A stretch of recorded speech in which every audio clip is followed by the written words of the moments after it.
Okay, so this one is late because I actually couldn't decide what theme to do for this month.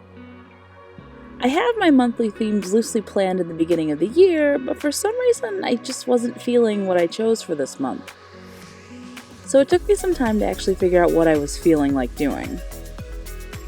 Eventually I decided to go with a teal color scheme and an ocean theme, which is a little strange for me since I don't really like the beach or the ocean, but I mean, I guess it can still be cool whether I like it or not. I started with the index page with a stylized dolphin jumping in front of the sun at the top.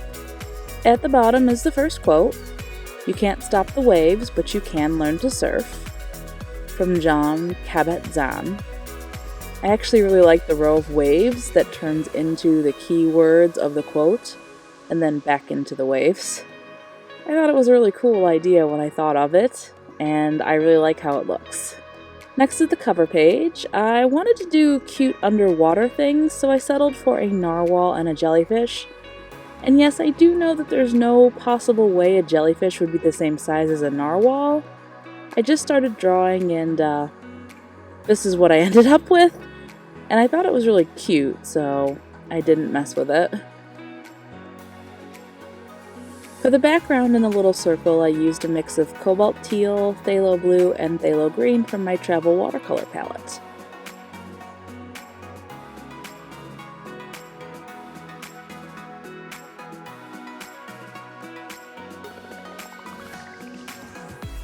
On the next page is the calendar, and first I painted a gradient from dark teal at the bottom to clear water by the time I got to the top of the page. I also started a whale. This page was also done with that mix from the cover page. However, for the whale, I also added neutral tints from the same palette just to add a little more contrast to it.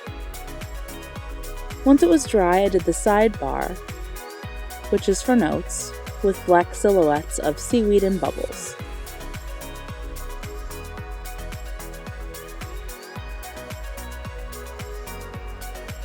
And once that was done, I added the quote for this page.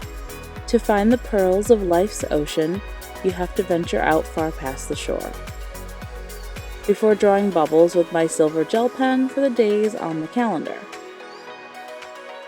They're roughly 6 by 5 lumpy, rounded, squarish circles. I tried to keep them wiggly and organic looking while also keeping them roughly the same size.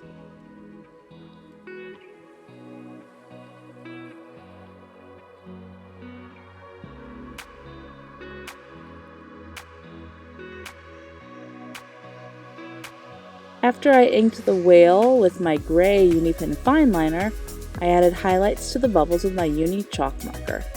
And look at this whale. Do you see this whale? Sorry, I was just really proud of how it came out.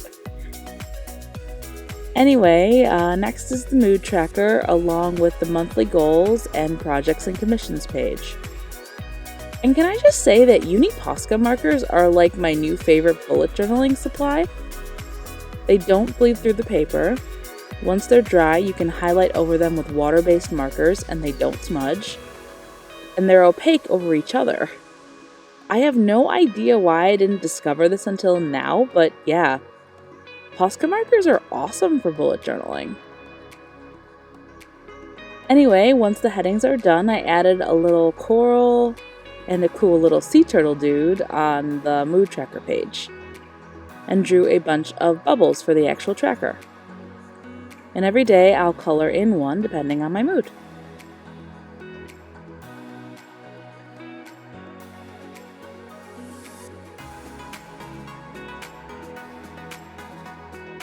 After that comes the YouTube and social media page, which I just added a life ring to the middle of the page at the heading with the "and" over the top of it to tie in that sort of ocean theme, before I then moved on to the brain dump page. And all I could think of was nautical nonsense, which of course got the SpongeBob theme stuck in my head. So I decided to embrace the insanity and drew a pineapple under the sea on this page.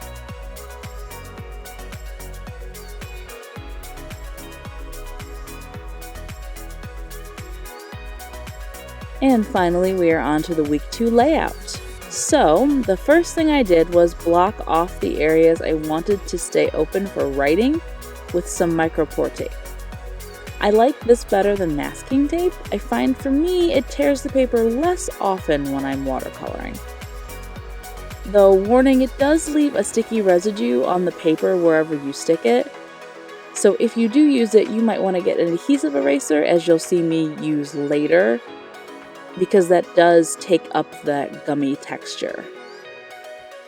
But anyway, you can use masking fluid or masking tape or post-it notes or whatever you want. Just mask off the areas for the days of the week. And then we are going to paint waves.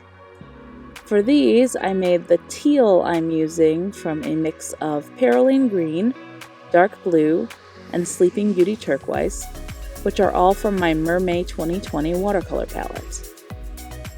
Which I am going to finish those mermaid prompts someday, I swear. Anyway, it's really just layers and layers of gradients and letting them dry and adding more gradients and deepening the dark parts and leaving the light parts lighter. And once I was happy with how that was looking, I added my sea foam with some white calligraphy ink. Though you can absolutely do the same thing with a white gel pen, I have done it before.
I also added some splatters with the white ink when I was done with the sea foam before.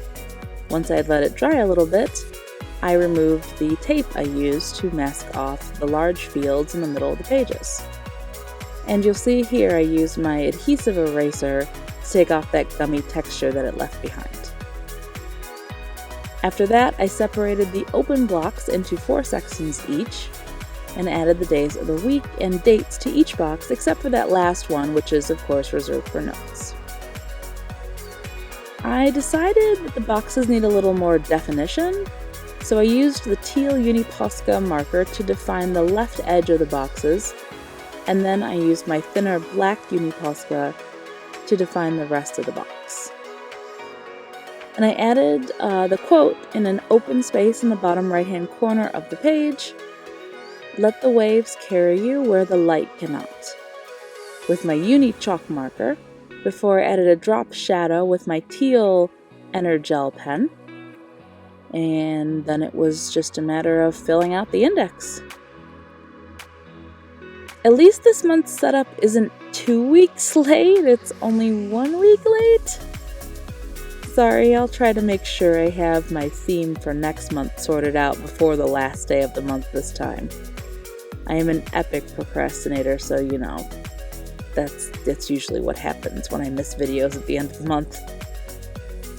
Anyway, please like and subscribe for more bullet journal spreads, as well as creative content.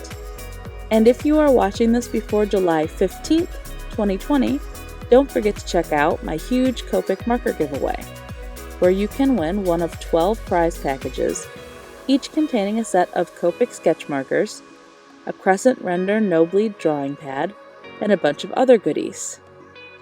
Don't forget to ring the bell so you don't miss any uploads, and until next time, I'll see y'all later. Bye!